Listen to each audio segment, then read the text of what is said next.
Hi, I'm Sandy with Lightning Tools, and I'm here again with Brett. Hi, how are you? Yeah, doing well, thank you, Sandy. Yeah, although every single time we do one of these videos, I realise how much I need a haircut. So hopefully next week, you'll see that I've had a trim.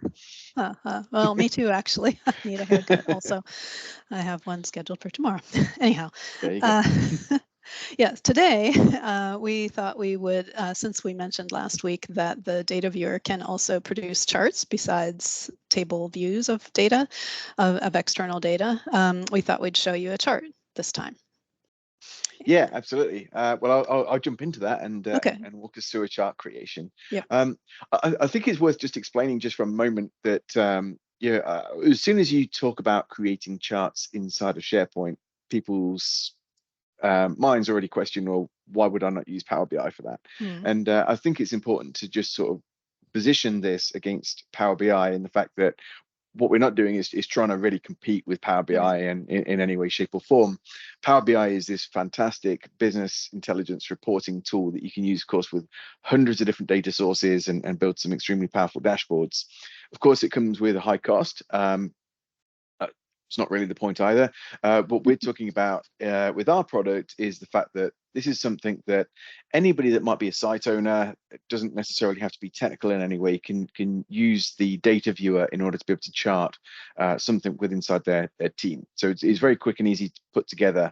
If you can create a chart in Excel or create a chart in Word, you'll be able to create a chart with the data viewer. It's very self-explanatory, as you'll hopefully see as we walk through it. And can also connect to a lot of different data sources as well, as you'll see in just a moment too. So we did previously record a video with the data viewer, and that was connecting to SQL, and we were using Webpack connections and so on, which is in place here. So I'm going to use that same page and add a new instance of the Webpack to this page. So if we just drop our page into edit mode, and as I scroll down a little bit, I'm just going to add another new section to make this a one column section.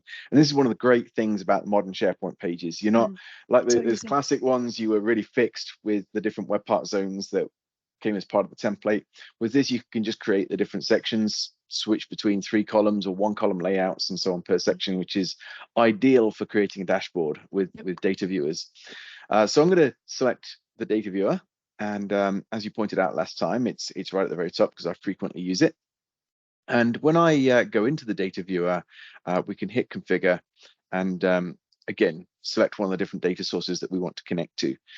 So just based on the type of chart I want to create, there's some nice data that lives inside of an OData service that I'm going to connect to. But equally, this could be an Excel workbook. It could be an SQL connection to one of your databases.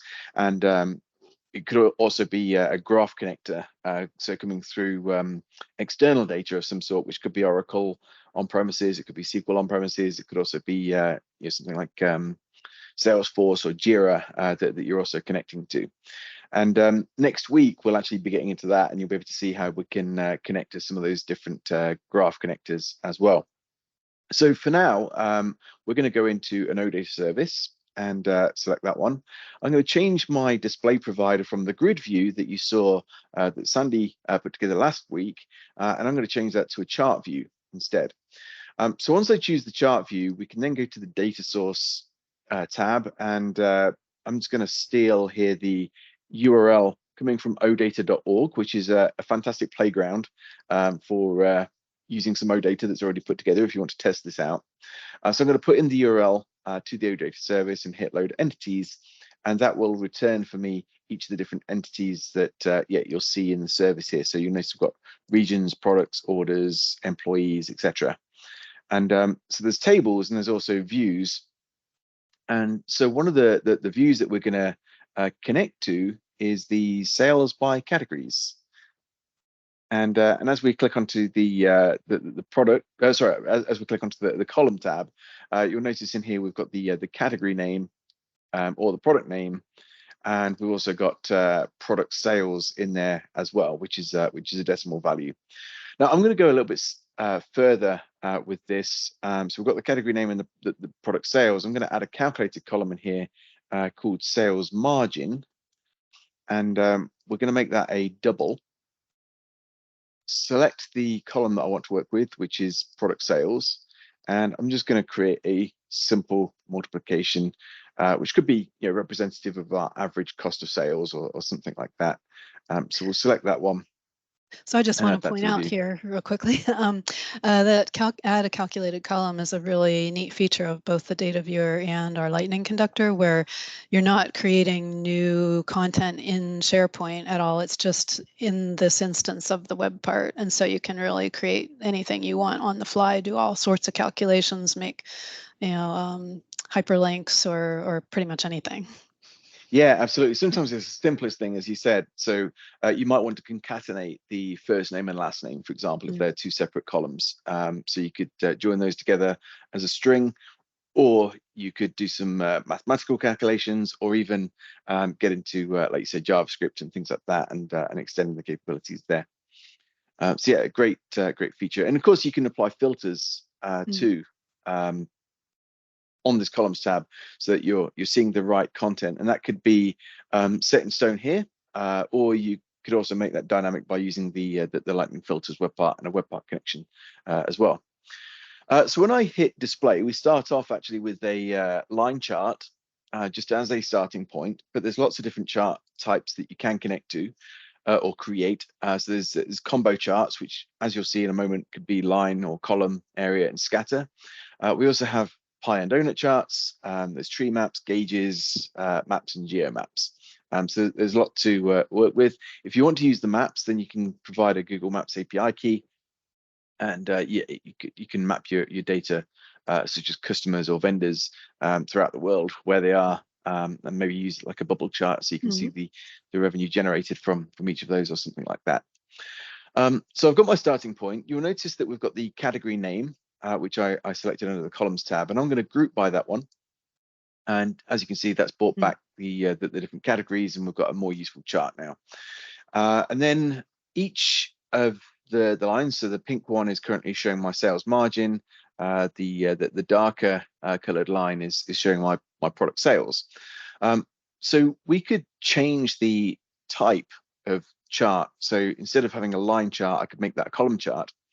And I can also change the color series, which is cool. For each series. Yeah, absolutely. So the color that I'm going to choose could be a color that I select. It could be a corporate color that you use or something along those lines, or you can also merge it with a theme, which is what I'm going to do here. So I'll choose that same teal color coming in from the theme that I've currently got applied.